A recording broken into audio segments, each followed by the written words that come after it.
Olá, meu nome é Gilmara, sou aluna do sexto período de enfermagem da Faculdade São Francisco da Paraíba.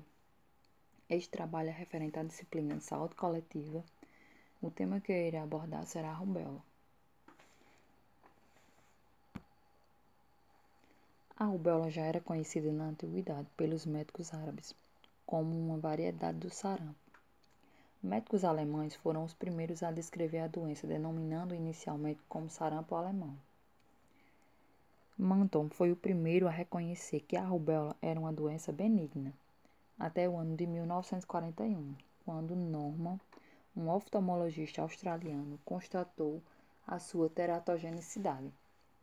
Nesse período ocorreu, na Austrália, uma epidemia de rubéola e inúmeras crianças nasceram com catarata congênita.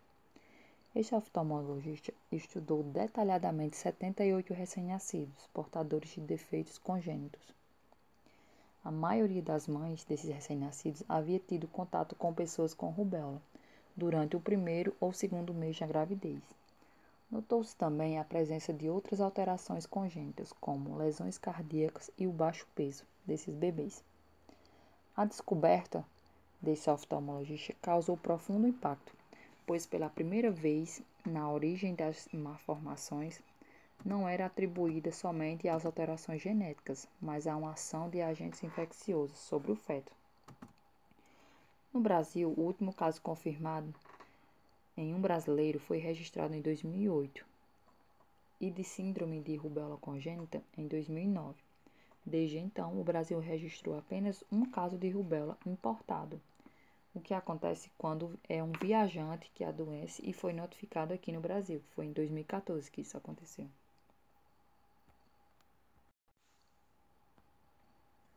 A rubéola é uma doença aguda, transmissível, grave, com consequências para qualquer infectado, mas especialmente para as grávidas. A chamada síndrome da rubéola congênita provoca inúmeras complicações para o feto, como surdez, problemas na visão e até o aborto. Os sintomas são similares aos da gripe, como dor de cabeça, dor ao engolir, dor no corpo, coriza, surgimento de gânglios, febre, exastema. Exastemas são manchas avermelhadas. Essas manchas inicialmente no rosto e atrás da orelha e depois se espalham por todo o corpo, como nas imagens a seguir.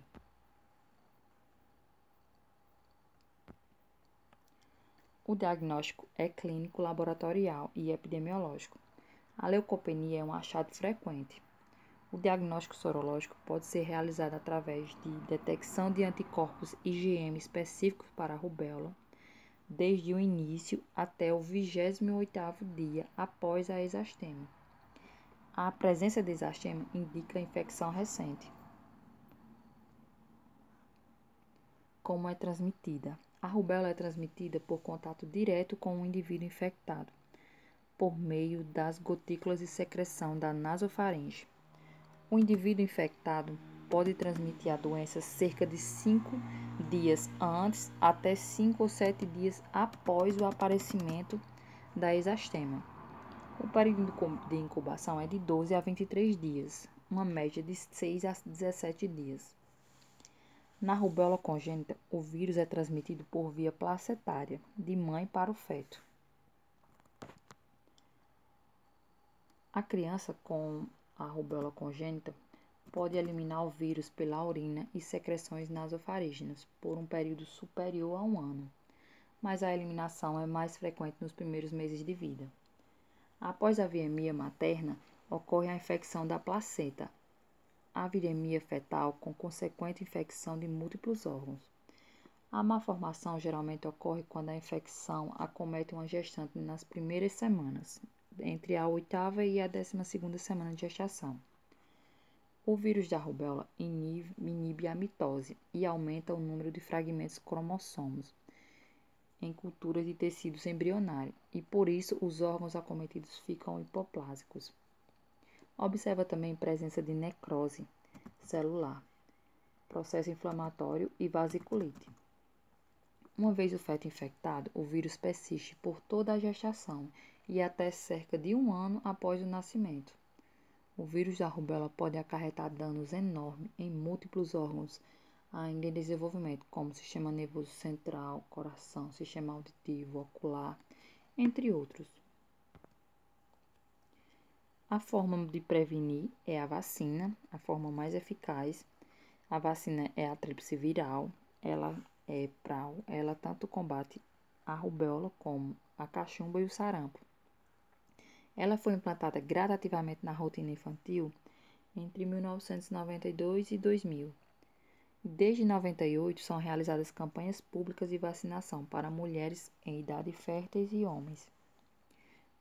Com essa estratégia, desde 2010 o Brasil não teve mais casos de rubéola confirmados. A medida de controle da rubéola. Para diminuir a circulação do vírus da rubéola e, consequentemente, a prevenção adequada da síndrome da rubéola congênita, deve ser mantida alta cobertura vacinais homogêneas com a vacina tríplice viral. A vacina, como eu já havia dito o nome, é a tríplice viral. Ela previne o sarampo, a cachumba e a rubéola. Essa vacina é atenuada, contendo vírus vivo, enfraquecido do sarampo, da rubéola e da cachumba. Aminoácidos, albumina humana, sulfato de neomicina, sorbitol e gelatina. Contém também traços da proteína do ovo da galinha, usado nos processos de fabricação da vacina. No Brasil, uma das vacinas utilizadas na rede pública contém traços de lactobumina, uma proteína do leite da vaca. Essa vacina é indicada para crianças, adolescentes e adultos e ela é contraindicada para gestantes e pessoas com comprometimento da imunidade. O esquema das doses. A SBIM considera protegido todo indivíduo que tomou 2 doses na vida, com um intervalo mínimo de 1 mês, aplicadas a partir de 1 ano de idade. Em situação de risco para o sarampo, surto ou exposição domiciliar, por exemplo, a primeira dose pode ser aplicada a partir dos 6 meses. Só que essa dose, porém ela não conta para o esquema. Mesmo que você tenha tomado essa dose, após os 6 meses você tem que tomar de novo a dose de 1 ano e um intervalo de 1 mês a segunda dose.